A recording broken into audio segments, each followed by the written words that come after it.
Hey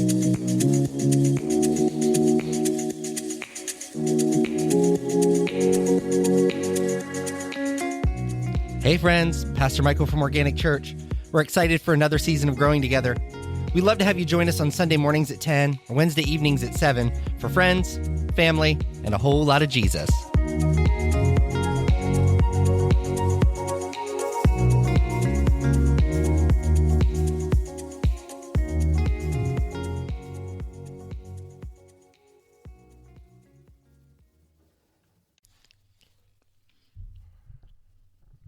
All right, Dale, we are back.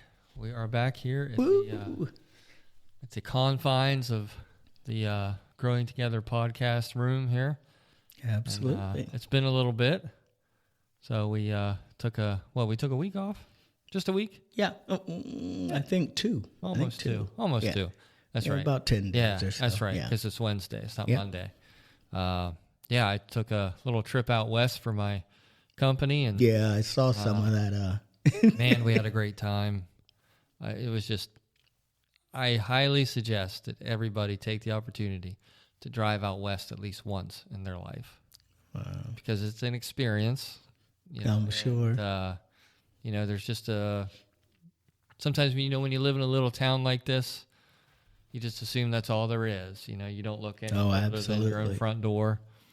And, man, we just saw a lot of really interesting things and a lot of interesting people, and just when you start kind of traveling, the farther west you go, landscapes change. Oh, and, yeah. It's just something to see. I think it's an experience I think everybody should at least do once in their life. Oh, yeah. We went to Montana once. Yeah. Nothing against Montana, but I don't recommend going to Montana. It was, when you got out there, it was fine. What was the end point? It was like a family reunion. My friend was having a family reunion, my wife's friend, actually. And so we went out there, and it's not so much Montana as we drove. And so you get to a certain point, and everything is flat. There's no scenery whatsoever, and everything is flat. And you don't see a town for forever, and so you're like sitting there twiddling your thumbs, and conversation gets weak after a while, and radio stations don't seem to want to come in, and I'm like, it was a chore. But once we got out there, to your point, once we got out there, we had a lot of fun. We had it was like a cabin retreat type thing. So everybody had like a cabin, their own individual cabins and everything. And a little bit of roughing it, a little bit of what do you call it when you have some amenities, but not like glamping. Yeah. So a little bit like that. So, but it was a good time once we got out there, but getting out there. See, now, I disagree. You like that I stuff, loved though. I could see if you've done it over and over how it would start to get monotonous, but This is the first time. I'd driven to South Dakota, to Mount Rushmore. So I'd been as far west as South Dakota, but I'd never driven as far, because we drove almost all the way to Phoenix, Arizona. So, but overall, I just love it. We started out, and we went through Indiana and Illinois and into Missouri, and we stopped at Missouri for the night in Springfield. And there were these caves there that you could actually ride through by car, like these little cars they'd put you in, and they take you down into this cave, and it was just unbelievable. And the coolest thing about the cave was that during Prohibition, they had a speakeasy in that cave. Oh my God! And they had a stage, and the whole 9 yards, and the sheriff was even in on it, and that's how they were able to keep it a secret all through Prohibition. Wow. In I want to say Cincinnati, they have something like that. It's either Cincinnati or Kentucky. It's like the borderline of it. They have something like that. Kentucky has the Mammoth Cave. Yeah, they have Lost River Cave. Yeah. And when you go down in there, they have a ballroom floor. I don't think it's necessarily like a speakeasy or anything, but it has a place where people, like if they want to get married in the cave setting, they can, because it's got a nice flat ballroom, place for the DJ to put his stuff. And then you go into the caves and tunnels, which was, for this guy, a little bit nerve-wracking, because the cave is, I'm 5'5", and I could almost touch the top of the cave as we're going through on this boat. Yeah, we had to duck a lot. Oh, yeah. I was like, nah, I'm not a fan of this part of it. Yeah. But then it would open up, and then it all worked out. But there was a couple spots in there when I was like, increased prayer here. Because I was like, this is not what I was looking for. Huh. But did kind of make me feel tall and spots. Yeah, you'd feel bigger in there, that's for sure. Hey, I'm not as tiny as I thought. I'm like, right. Yeah, I almost reached this thing. I'm not sure that's a good thing or a bad thing. But yeah, so you enjoyed your trip then. Yeah, so, we stayed the night in Missouri and got up the next day and went to Amarillo, Texas. Ate at the Big Texan Steakhouse, which is a big famous steakhouse there. Mm-hmm. Saw the Cadillac Ranch. I don't know if you know what that is. Oh, yeah. But, all the cars are buried in the dirt. People come by and spray paint whatever they want on them. Got up the next morning and drove to Flagstaff, Arizona. Made the drop the next day. Then we drove up the scenic route to the Grand Canyon. And if you've never seen the Grand Canyon in person, pictures do not do it justice. No, it's almost like an optical illusion. Like, you really don't believe it when you see it. So it's just, you got to see it. I mean, it's... No, I heard, and you can, since you've been out there, you can tell me if this is true or false, that they have a platform that's like plexiglass or something, and you can walk out onto it. We were only on the south rim, so if there is, I didn't see it and don't know about it. So I would have to look more into that one. Okay. Well, I'll just Google it, because they've got that in the Smoky Mountains. You can walk across that bridge. It's a sky. Yeah, it's bridge. not a. To my knowledge, it's not an actual like anything you can cross something. It's more or less just like a little 10, 15 foot platform that you can like walk out and you can say, hey, I was standing out over the Grand Canyon. Yeah. But I don't know if it is or whether they were planning on building it or something, but I'll have to Google that, because I don't know. That is something I wouldn't do even if it exists or doesn't exist. I wouldn't be the one doing it, because I have a fear of heights. I have claustrophobia. Not the things that would interest me in doing at all. But so if you've never seen it, you got to put that on your bucket list, because, like I said, it's just, until you've seen it in person, you just can't quite grasp. Well, there isn't much water there, so I'm not sure I can talk Connie into that. So that would have to be a trip with me and somebody else, apparently, because Connie's a water baby. Okay. So she has to go see things that... she would get a little... depressed going through Texas and New Mexico. Yeah, absolutely. Yeah, she's North Carolina, South Carolina, Florida, Bahamas. That's something else I started to say, is that if you can leave the country and go, for a trip or something, I recommend that as well, because just seeing as much as the West is different, it's still America, and you still kind of have, the same kind of amenities and different things like that. When you go overseas or you go somewhere else that's not the continental U.S., it's different. It's a lot of fun, but you realize you get a cultural awakening. I don't want to say culture shock, because it's like... it's not really shock to me so much as they were so pleasant. We went to the Bahamas, and everybody was just so kind and so gracious and hospitable. And they're like, hey, man, you want a drink and you want this, and right there with it. And it was just super it's not that pleasant. way in northern Texas and New Mexico. It feels a little bit ominous when you're out there. Yeah. Because there'll be times where I didn't see another car for a half hour, number one. And two, like you said, there's nothing out Yeah. there. And the people that I don't want to even call them homes, because you'll just see these little shacks and maybe like a trailer double wide. Yeah. And they're just kind of scattered. And you can really tell that people are just, you can tell people are living within their means. And it's almost like you can feel they're fighting that very landscape that they live in. Like they don't bother building their homes up, because it's just going to get destroyed. Yeah. Like so it's just different. And you almost, I don't want to say you feel unwelcome in certain parts, but you just feel like you're intruding. This is not somewhere that I want to stop and ask for a bowl of sugar. Yeah, you almost feel like you're intruding. Yeah, so it's like when you see a gas station fill up, because you might not see another one. So I never went below 200 miles, because you might not see another one for a while. And I was driving through some ghost towns, and which is really interesting, but it does make you. Well, it gives me gratitude, which is what we're going to talk about tonight. But it just makes you really think about. What it made me really think about was our government. How could it possibly govern this entire land? Mm-hmm. When you start to see Texas out there and the way they do things in New Mexico, you think, how does our government even tell these people what to do?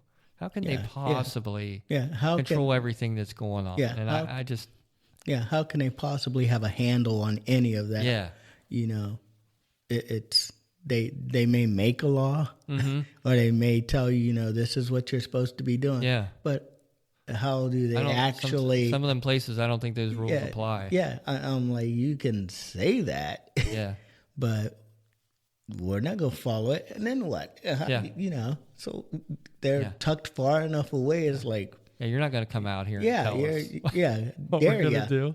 That's just a feeling I get. It's like, and they may not be unwelcoming, but that's just the vibe. Because you're like, if I go too far this way or too far that way, I go from having a nice, pleasant trip to feeling a little uncomfortable. Yeah. I'm like, let's get back on the beaten track. Yeah. So we, so after we finished at the Grand Canyon, we went back to Flagstaff, Arizona, which that's a beautiful city. Mm. And then the next day I got up and went to Lubbock, Texas, because I always loved Buddy Holly's music, and Buddy was from Lubbock, Texas. Oh. So I saw where he was buried, and they have some things in town, the memorial, and they got a museum and stuff. And then the next day we went to Dallas, and we drove into Dallas. Mm. And you want to put some hair on your chest? Drive on the freeway in Dallas. My goodness. You better be doing 90, and you better have side-eye vision, and just white knuckle it, and you just, you better just buckle down and just pray and get through it, because it's crazy. Traffic's coming at you from every direction. Thank you. Yeah, the speed limit's like 65, 70, but that's just a suggestion. These people are going 90 miles an hour in all directions. Jeez. And you better keep up, or you're going to get creamed. Oh, my goodness. And so I'm just white-knuckling it through Dallas, and we went to Dealey Plaza, where JFK was assassinated. And it was funny, though, because once I hit my exit and went down into the city, everything was nice and calm. Maybe it wasn't, but it felt that way after all that. It just, so it got easier, and it wasn't too difficult to find it. So we went to the book depository building, where they say Lee Harvey Oswald fired the shots from. Now that's a museum. So you can go up to the 6th and 7th floor, and you can view the windows and have that view that Oswald supposedly had. Mm-hmm. And, of course, they have a museum that tells you all about it, and they did a wonderful job. But when you go into Dealey Plaza and you stand along that sidewalk, it gives you chills, because it's like going back in time, because it all looks exactly the same. Wow. Like you've got the grassy knoll, you got the fence up there. It's like you're almost like you're there. Yeah, Oh, yeah. my gosh. And of course they painted X's on the street where the first shot and second shot, so you can go out and stand on the X. And of course you got to dodge traffic if you're going to be that brave to do it, but you can. So that gave me chills there, because it was, like I said, it was just like dropping you back in time. It's like a moment in history, and you're like, and you really can feel visualize it. Yeah. So that was incredible. So it was worth going through that. Then we headed back home, went through Arkansas, Tennessee, and then finally we ended up in Kentucky, and I went to the Abraham Lincoln birthplace, which I had never been there before, believe it or not. And that was really neat. That was really cool. Well, really cool sounds like you had a. So yeah, we just had a wonderful time, and the whole time who was it? Was it just you and Margie? Yeah, just me and Margie. Oh my gosh, that had to be great. Oh, it was. It's just, and the more that I drove along, I just started thinking about gratitude and how grateful I am. And it was all these different things that were hitting me as we were driving out there and coming back. And it just, sometimes when you do things like that, it puts certain things in perspective. And one of the main things that I wanted to, because for me, it's, I'm giving it all to God. All the gratitude that I have, I'm giving that all to God. He's responsible for that gratitude that I have. And the number one thing about it was, for Margie and I, this trip, with a few exceptions, was completely paid for by my company. Yeah. They paid for our hotel rooms. They paid for most of our meals. We paid for some of them, because we wanted to. And they paid for all the fuel. So it's a free vacation. And it makes you think that, I work for a company and for people that I truly know value what I do and who I am, because they were willing to do that. I'm not going to give you the dollar amount that it costs to go there and back. Well, but people can just imagine. Yeah. You just consider you were out there how long? Yeah, a week. Sunday to Sunday. So not a lot of companies will do that for somebody. Oh, absolutely. And give them that opportunity. And all I had to do was go out there and drop a pallet, which came with a few challenges, but we're not going to get into that. But nevertheless, it was like, that's all I had to do. And they didn't say, like, you have a budget, you got to keep it within. Oh, yeah. They said, take your wife with you, take your time going out there, have a good time, and we'll see you when you get back. And I just thought, I'm so grateful for that I've made it to a position in life where I work for people who really value me personally and what I do. Because that's something that is not easily found. No, it's not. I've worked for people who I knew did not value who I was and what I was capable of. And that's after so long, that's a hard thing to do every day. Is to work for somebody that they're just out to get the most they can out of you, and never show you any gratitude. Well, and the thing about employers and employees is you have in your mind, especially when you're an efficient worker, and especially when you feel like you know what you're doing, you're on top of it, you don't need much supervision, you're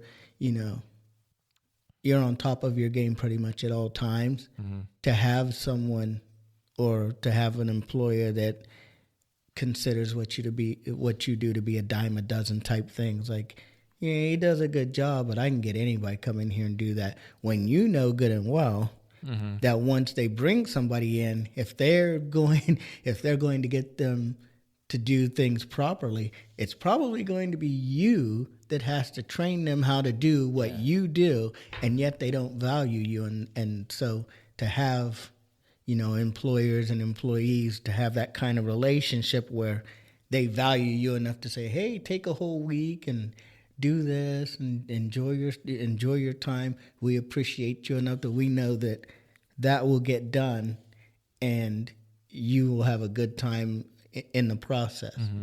That's not going to happen with every company and with every employer, and it is something to be grateful for. There's like a number of things as far as work go that don't go that way.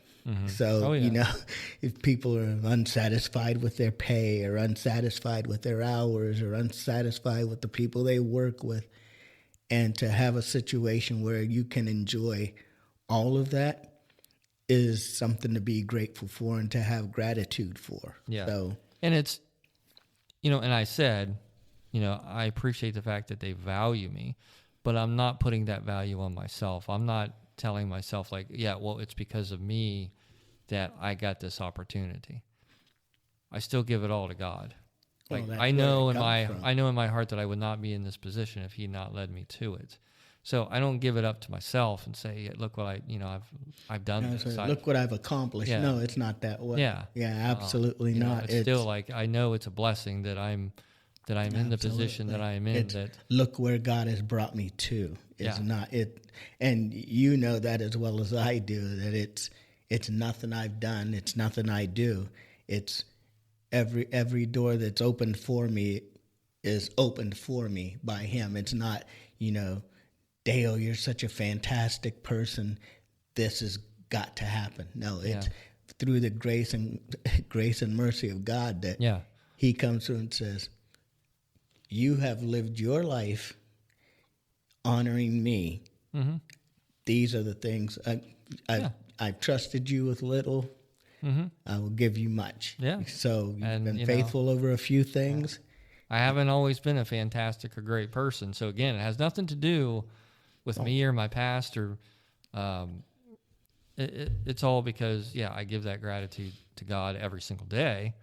And then when something like this comes along, then I really recognize that, yes, my job can be very stressful. It's both mentally and physically draining at times. So there's a certain price to be paid for the job that I do. Mm-hmm. But I'm still so very grateful to God that I'm in the position I'm in every single day. Of course. Because I wouldn't be there otherwise. And the second thing that immediately came to mind as I was driving is I'm just so grateful that I have found a partner in life that can take a trip with me out west. And, we can be stuck in a vehicle together for 10, 11 hours or more a day. And it's pleasant.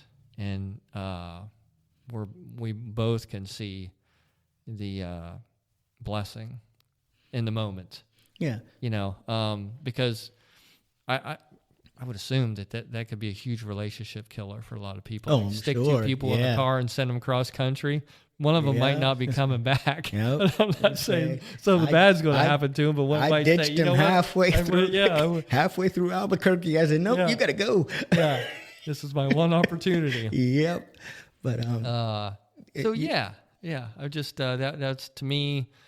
We had such a great time, and we don't get a whole lot of time like that to where it's just her and I, and we can have conversations and we can just focus on her and I, and so to be able to do that and be able to do it with somebody that you truly love and appreciate and have a friendship with, is again something that I have a lot of gratitude for. And I started to say, and that's something else, to have someone placed in your life, whether it's a wife or whether it's girlfriend or just friends in general, that you can go to and you can have experiences like that, because everybody doesn't have that. Some people, they're like, I don't have any friends and I don't have, nobody wants, they have a sad sack approach to things. And so it's not always, everybody doesn't have that. And to understand and realize I have this and I could not have it, because there was a time, at least for me, there was a time when I didn't have somebody like Connie in my life. Yeah. I didn't have, it was just me, and I was looking around for a Connie. Mm-hmm. I would date a girl and I would be like, God, I just want her to love my kids and love me. Or to love my kids. Find a girl, she loved my kids, didn't love me. I said, God, all right, I want somebody that loves me. They love me, didn't love my kids. And so on. And found Connie by saying, I give it all to you, God, because apparently I don't know what I want. Yeah. So I give it all to you. And so I'm done looking. And if there's somebody out there for me, you're going to put them in my lap, and they're going to be who you have called for me to have. Mm-hmm. And I have so much gratitude for the fact that he said, I got one more for you. And he literally dropped her in my lap, because at that time I was a very shy person. And, didn't like talking to women, didn't like, I'd go out and I'd do karaoke or whatever. So I went out and karaoke'd, and my friend who passed away recently knew both of us and had my wife, my current wife, sing Adele to me. And then we met that way, and then we just started going to karaoke and stuff like that. Yeah. And God makes a way, because she had been married for 22 years. And I caught her right when she decided I had enough of this. And she had stayed in it for her kids and all that. Yeah. And then she decided that was enough. I scooped her up right when God would have me scoop her up. And it's been beautiful. I mean, we've had our, Well, everybody does. Yeah. That's... And I've said that before. If you're a married couple and you don't argue, and I don't mean knock down, drag out thing, but if you don't argue or disagree about anything, you have not hit your marriage stride yet. Because something is coming. Something is coming. If you haven't battled yet, something is coming. Yeah. Money or and, whatever. And Margie's such a trooper, because when I get on these trips, I'm like Clark Griswold, and to where I'm pinning all these stops, all this stuff that I want to hit along the way. And part of I feel a big sense of accomplishment out of hitting all those pins. Oh, yeah. And if I don't hit one, I'm a little disappointed. Like, I didn't accomplish what I set out to do. It's like your top 10 or something. Yeah, I just I look for interesting things to do, or things I've never seen, things I've wanted to see, but I wouldn't necessarily make a special trip for. And I can wear people out doing that. Like, I'm that way at Gettysburg. Like, I can wear people out because I could stay on the field all day and just keep go. But I'm like that everywhere. Like, when I get in one of those trips, I want to experience as much as I can. And sometimes I don't realize that I'm wearing the other person out. Oh, and I'm wearing myself out, and I don't concern myself with that. It's different with you. Because my adrenaline's up, and I want to see the things I want to see. So, she's a real trooper, because, she keeps up with me. And there were a couple times where I'm like, okay, I need to scale back a little bit. See, now me and Connie are different. Me and Connie are different. Connie is you. Connie will be like say if we go to, we went to Hilton Head. Mm-hmm. She will have a whole itinerary of things she wants to do and see, and places she wants to go. And if we get here by 6:30, and we can get this show in, and then if we get there and we can get to the beach by this time, and then we can see the sunset, and has all these things. And she's like, well, what do you think? And I'm like, I'm fine. Whatever you want to do, because every vacation, it's what do you want to do? Because I don't plan anything. I'm just like, you already know what you want to do, so let's just do what you want to do. And I'm sure I'll enjoy it anyway, and I always do. She always does things either I didn't know I really enjoy, or something that I was like, oh, that sounds really neat. Yeah. But yeah, she's you. She's I want to hit this, and that. Well, she gives me credit. She's like, I'm just so glad you're this way, because we would have never seen half of the things that we see if it wasn't for you, like, planning these things out. Mm-hmm.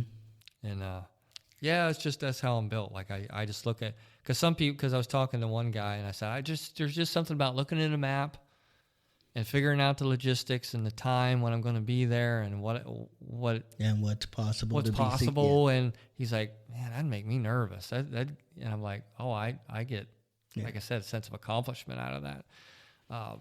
So yeah, I just have that personal drive to just see as much as I can see. And like I said, she was just she's a perfect traveling partner.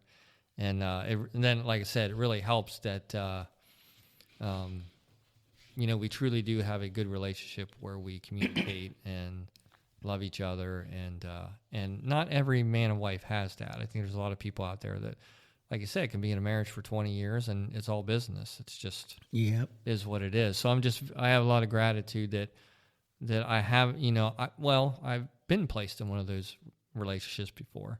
And, that's not what I wanted for my life, as you were saying. Mm-hmm. So I have a lot of gratitude for the fact that the person that, that I'm going to spend the rest of my life with is somebody that I truly enjoy being around and, want to take a road trip with. Oh, absolutely. So that was pretty cool. So, and having, not, since we're talking about gratitude, having gratitude with the Lord for having the patience with us when we were not in that spot, when we were not, where we needed to be as far as taking care of what He put in front of us to take care of, and like learning and growing before we could get to that spot where we have gratitude. Him being patient and graceful with us, and saying, I'm gonna give you time. I know you'll get there. And then when you do get there and you realize what you came from and what He's brought you through, that's where you can have true gratitude with God, is knowing that He brought you from they've said it like a long time ago, He brought me from a mighty long way. Mm-hmm. He brought me from over here to over yonder. And to understand what you went through as a person, which all of it was out of your control. The choices, yes, in your control, but the outcomes, the storms that come with it, the joys, all of that stuff, you don't know what's going to come out of it. You have a friend one day who's an enemy the next, and it's something you said, something they did, whatever, and He brings you through all of that to be who you are, to share your story with that next person, and to have those people in your life that once you realize that He's the center and you're grateful for Him being the center, that all those people that He places around you help build your relationship for Him.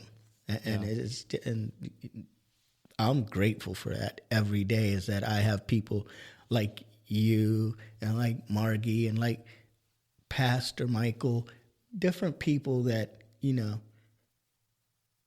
I shudder to think the kind of person I would be if I didn't have caring people in my life that are not just caring people, but they are rooted in God. Yeah. Because it's one thing to be a caring person, but if you're not rooted in God, then you can say a lot of things to me that don't line up with His word. Yeah. And I'm grateful that He placed me around family that is rooted in Him. I can come into this church, and any number of people in this church are going to give me the best possible advice. They're not going to try and, sugarcoat things. They're not going to try and, say, well, you should do this because this is what I do. They're going to give me the best advice for me and my life. Yeah. Based on what God would have me do. Yeah. I think the most dangerous human beings are those that are alone.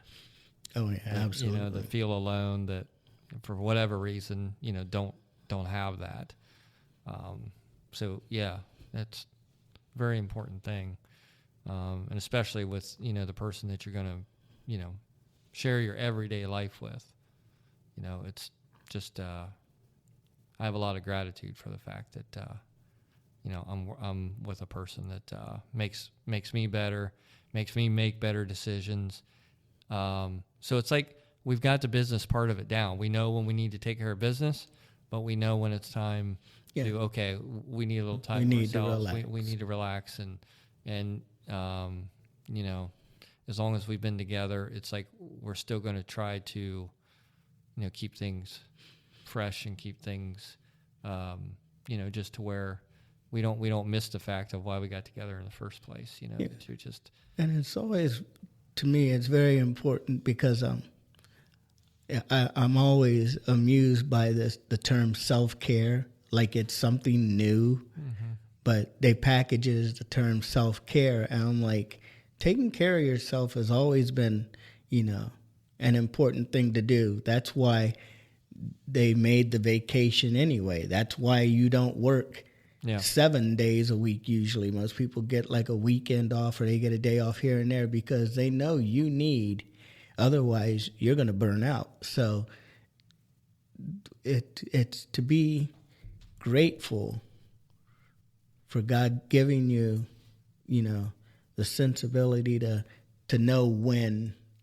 to take your foot off the gas. Because you're like a lot of us are like, go. I got to get this done. I got to get this. I got to pick up the kids. I got to, I got to go here. I got to go always there. One more thing. Yeah, it's the next thing. Yeah. And a lot of times we don't settle down and figure out, okay, this I can wait a few minutes here. I can take an hour for me here. I can, relax, because if you don't relax and take a minute to be grateful, to have the gratitude, you can miss what God is doing for you. You can lose connection with Him. You get rushed so much that you're further away from Him than you realize you could ever be, because you've put so many things on your plate, and maybe not before Him. At least you didn't think when you were doing them that you were putting them before Him. It's like, I just want to make sure I do everything. I'm getting everything taken care of. I'm doing it for Him, and you're just rushing. Next thing you know, you're away from the Word. You don't pray as often as you used to. I don't have time. I got to get this done. I got to get my 8 hours of sleep. Whatever it is, and you've pushed Him to the back burner, unintentionally, maybe, sometimes intentionally, and you lose that gratitude. We should always have a mindset of gratitude with Him.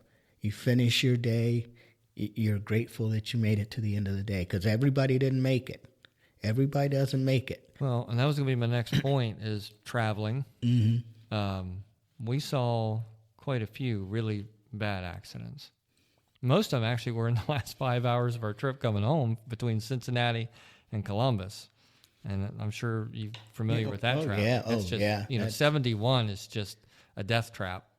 Absolutely. 24/7. And we saw one, it was after dark in Arkansas. We were driving to our hotel, and they actually had some people laying on the side of the road. You could tell they were already laying on the side of the road. But, some of us don't make it to the end of the day. And every time I go past anybody who has a flat tire, who's on the side of the road, or if there's an accident, I always inwardly pray for those people, because I figure that's the most I can do. Yep. Every fiber of your being, sometimes when you see an accident like that, you want to stop and see if you can help. But, you can't. That would just make things worse, most likely. Yeah. But, always send a prayer their way. And, that gives you a lot of gratitude that, there, but by the grace of God. By the grace of God, I have driven, well, I drove like 3,000 miles total, over 3,000 miles total in 7 days. And I made it back, I made it to Arizona and back without a scratch. Yep. Didn't have any car trouble. And that's no small feat. No. Because as we continue to say, everybody didn't make it to the end of the day. Yeah. And to go, that's a lot of miles to cover. Yeah. And you could have fatigue. You could, it was raining sometimes. Yeah, you could have. I only drove one time in the dark, and that was because I decided I was going to push a couple more hours to get to Arkansas. And I don't like driving at dark anymore, because I really can't see that well. And that whole time, I'm just like praying. And when you know Margie, when you know her, she's looking out the passenger window going, "Oh, there's a deer. oh, I just saw another one. I'm like, honey, will you please don't mention, the deer. I don't want to know that they're out there. Just I saw their eyes, and I'm like, yeah, just keep it to yourself, and then you can tell me in the end how many you saw. But unless they're on the road, just just kind of like hold that in. I'm just praying, like, just get me to the hotel without a deer jumping out in the middle of the road or another vehicle or anything. And so just a lot of gratitude that I had those travel mercies the whole way. Like I said, sometimes I'm driving, down this back road in New Mexico, and you don't see another car for a half hour. And you think, what if I break down out here? What if something what if I had a medical emergency? Like, I'm not making it out of here. Like, it's going to take forever for somebody to find us, to get to us. We were so far out, I'm driving and don't see anything, and all of a sudden we roll up to this gas station. That's about all that was there, and there was another building just right up ahead, and on the side of the building painted was Billy the Kid Grave and Museum this way. Did you go? Of course I did. I was like, no way. So it was like 3-4 miles down this dirt road, and it's called Fort Sumner. And we get down, there's an old museum, and wouldn't you know it, they have his grave there, and some of the other regulators. I don't know if you ever seen Young Guns. Oh, yeah. But some of the other regulators buried there, and it's all gated in. And Billy the Kid's gravestone is actually padlocked. So it's caged and padlocked because it's been stolen at least 2 times. Oh, my somebody gosh. just couldn't help themselves and had to, just had to have his gravestone. And I think the last time was like in the 80s, and they found it near Los Angeles, California. So somebody must have went out there and... Didn't somebody steal Dorothy's ruby slippers or something once, and then they got returned? Yeah. Well, not to go down this road, but not to go down a black hole, but there wasn't just one pair of ruby slippers. They made many pairs for the movie because they were going to need more than one, depending on, So, and I've seen different pairs, but there was one particular pair I think that she wore more than the others. That was like the main pair. And I think those were the ones that were stolen, and somehow they've ended back up in... I think it might be in I don't know if it's the National Museum of History now in D.C. or where it's at now, but I think they've made their way back. So, it's just crazy. Like, there's many instances of people. I've gone to a lot of places that had like artifacts and things like that people would enjoy seeing. Never, ever, ever had the inclination to say, hey, I'm taking that home. Take that with me. So I'm like, wow, I really love those slippers. I'm taking those home. And honestly, most of the time when you hear about that, those people end up having very bad luck. Oh, yeah. Like the Hope Diamond or something. Like there's nothing but good coming from that. So it's like, you might want to think twice about, lifting. So, I just like, really? You stole Billy the Kid's It's like, what? Tombstone? For what possible reason? What it's not like you can... it's like, how many people are you going to tell? And you can't. And you're not going to be able to sell it. So what are you actually going to do? It's probably why they recovered it somewhere. So it must be for the thrill. I don't know. Maybe it's for the thrill that they do it. But now it's padlocked and caged, and even because there's Billy the Kid, and I think 2 of the other regulators in this gated plot. Oh, okay. And it's cemented on top, like it's almost like piles of dirt, but then they've cemented over them. So there's like 3 cemented humps. So nobody's digging them up either.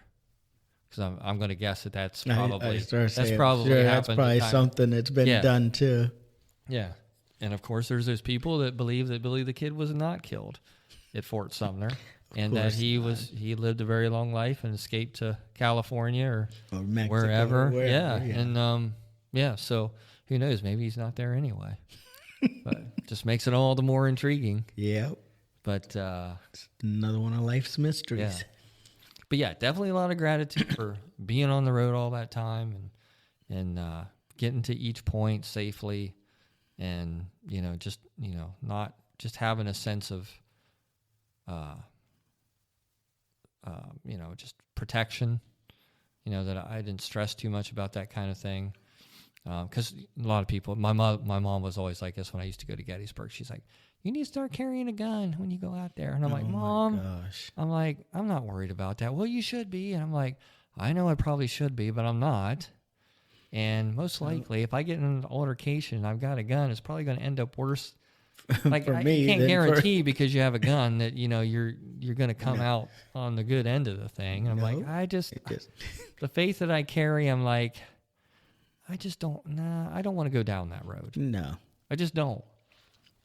So yeah, it's good advice. Yeah, I always suppose. feel like if I carry a gun or if I had a gun, I invite something. Yeah. I'm not saying that other people what do. am I, Dirty Harry? But, am I? But I'm like, I can handle a gun. Can't handle it well, but I know how to fire one. I know how to put the safety on, all that stuff.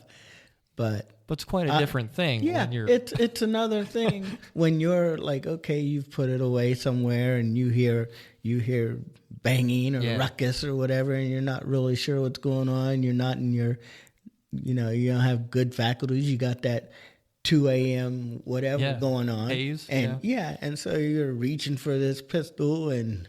Yeah. Next thing you know, bang, something, Which you're not supposed to keep loaded anyway, so then you got to find the bullets and put it in. And by that time, I'm like, what's the point? I said, a prayer will do me much more good in that situation than anything else. I'm like, God, don't let this And a lot of people would roll their eyes at that, you saying that. Like, oh, boy. It's like, who should I put my faith in? That Smith & Wesson, or should I put it in the Lord? And I will pick the Lord every time. I'm like, if it's supposed to be my time, I don't care if I have the gun or not. If it's my time, it's my time. Yeah, I mean, so just talking about Billy the Kid, he was from New York City. He was born in New York City of all places. Slicker.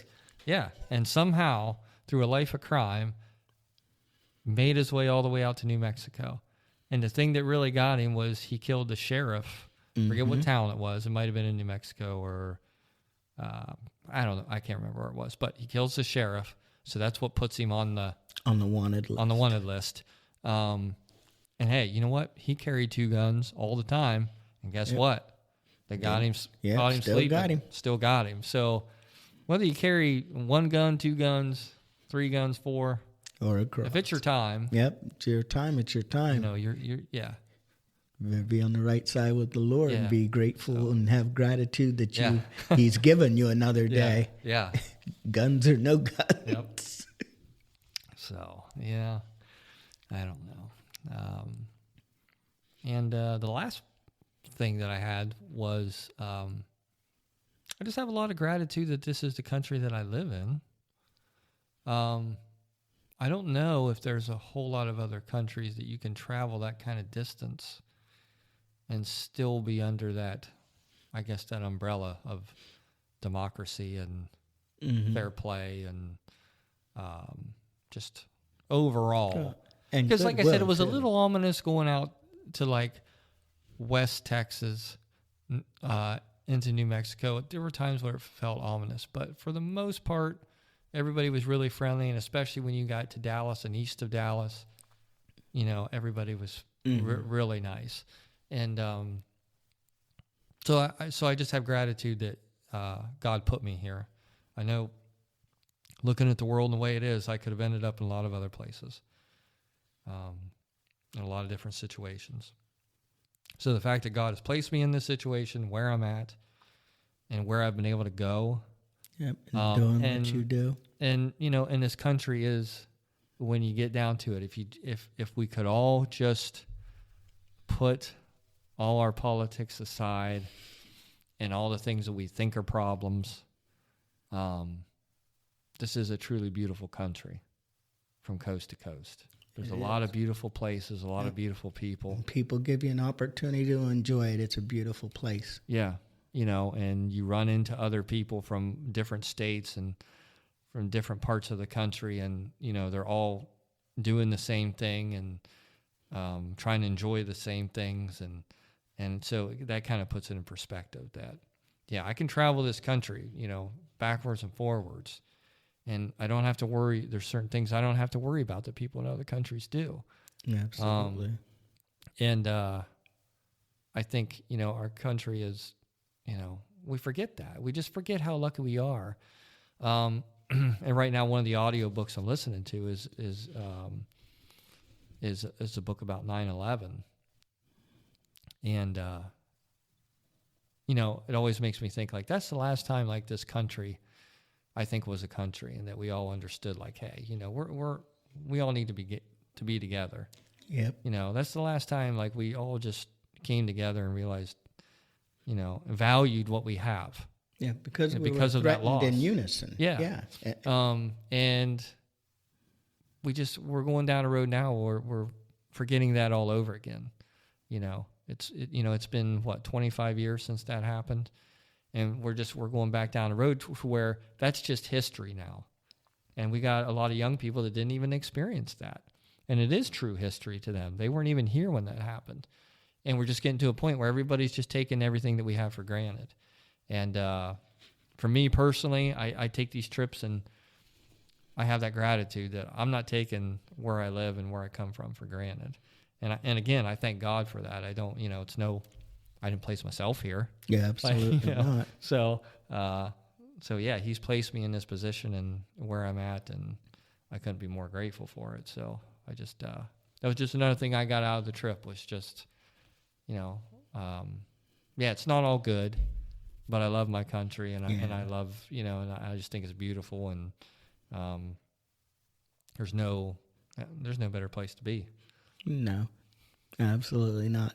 And I'm grateful that you guys made it back, and I have a lot of gratitude for the kind of person you are. I've been saying this a lot lately, but I really do have a lot of gratitude for the kind of person you are.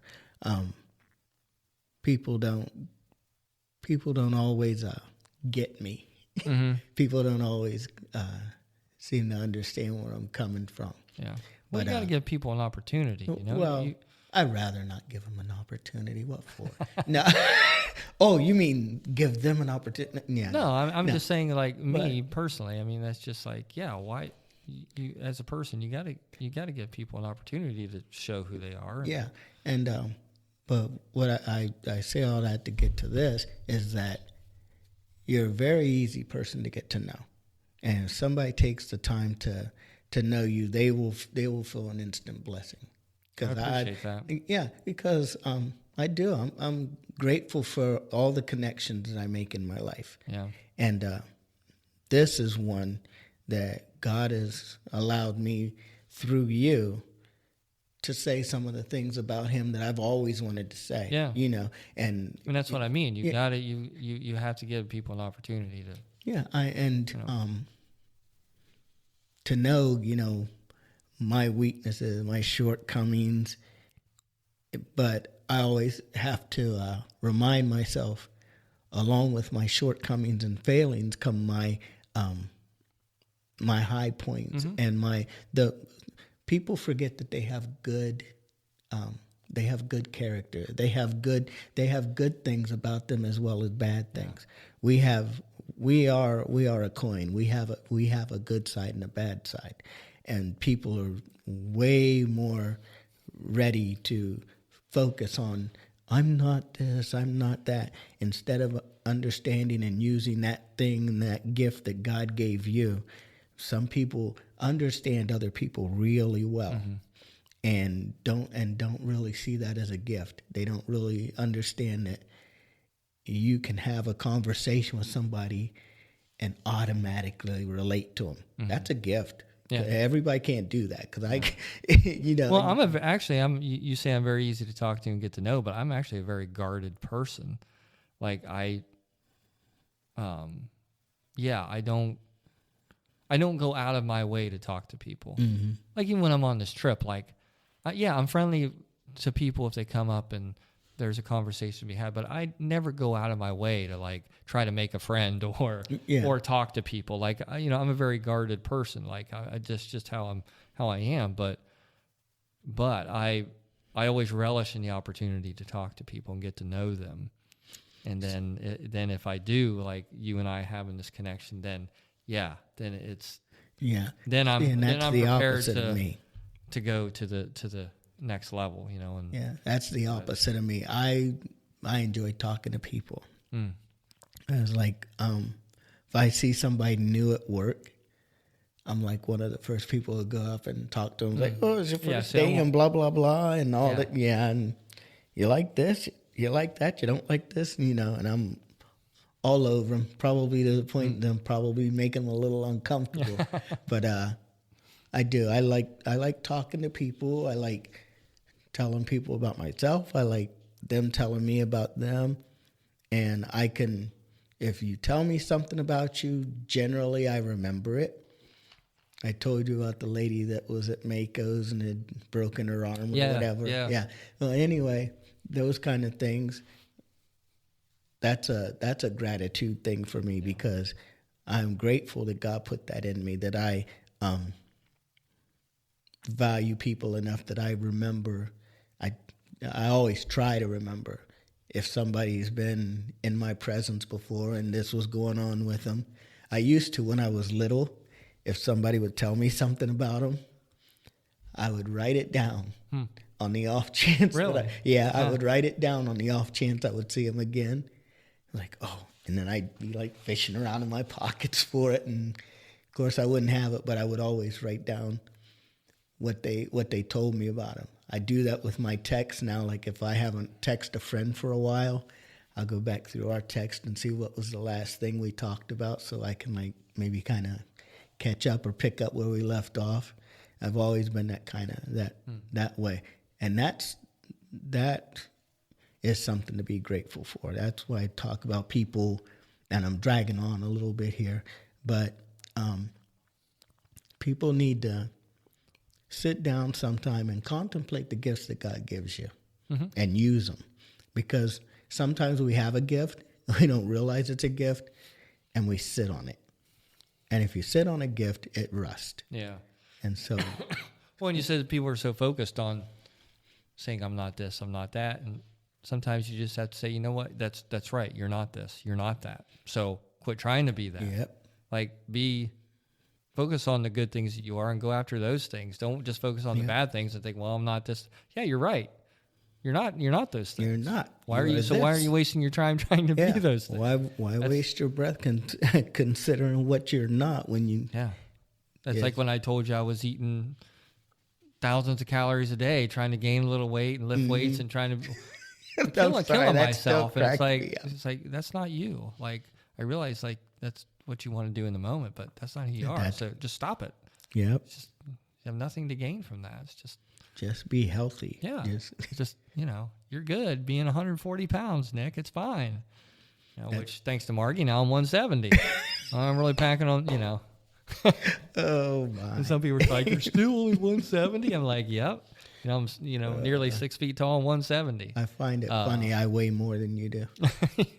I think sometimes I'm just hollow. Like I weigh 180 pounds. That's so. So yeah. 5'5", 180 pounds. If I could get rid of my belly, I would be down to probably about 160. I think I got about 20 pounds of belly fat. Yeah. But we're not going to worry about that because I'm fearfully and wonderfully made.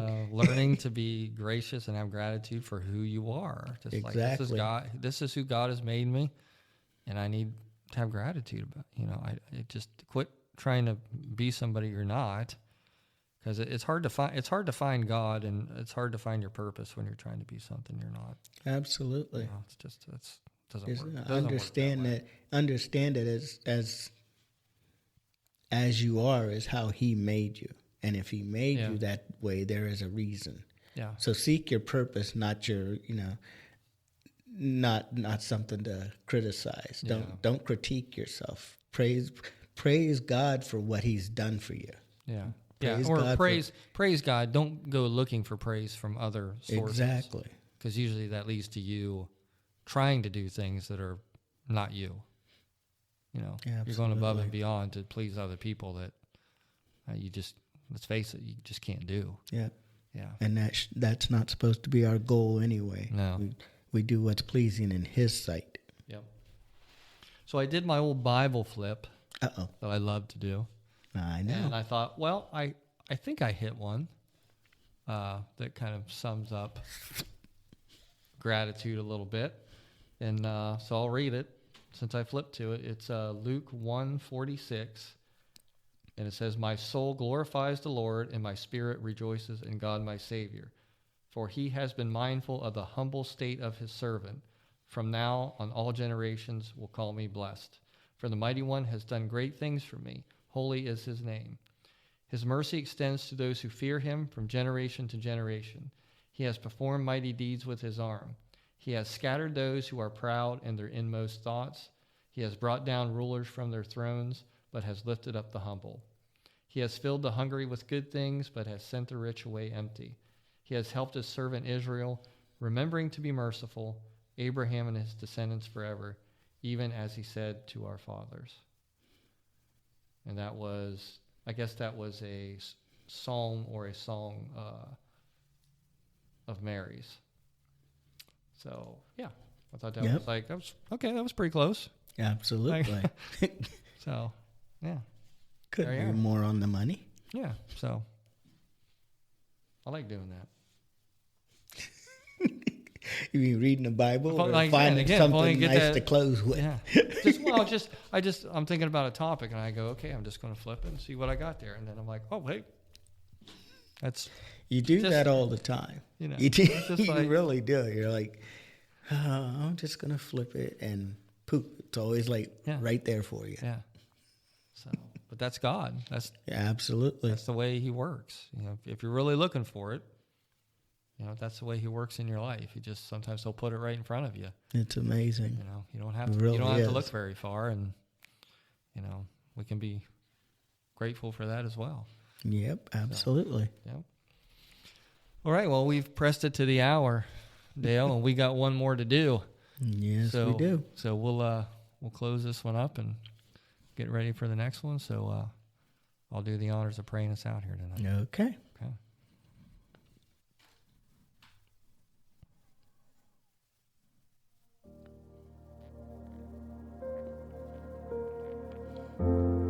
Lord, thank you for this beautiful evening, and thank you for bringing Dale and I together once again.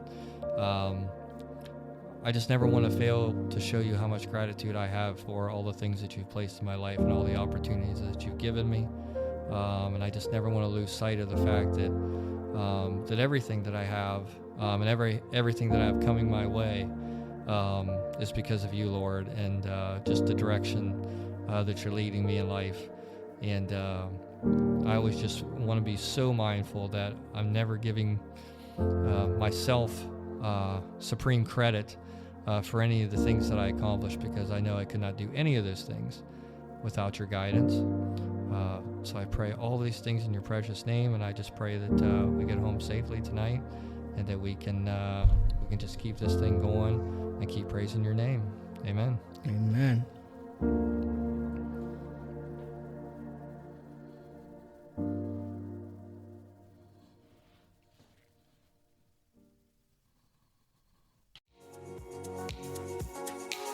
Hey friends, Pastor Michael again. If you've enjoyed this podcast, you should consider joining us on Sunday mornings. Our address is 1943 North Water Street Extension in Yorksville. We'd love to have you join us for an in-person service.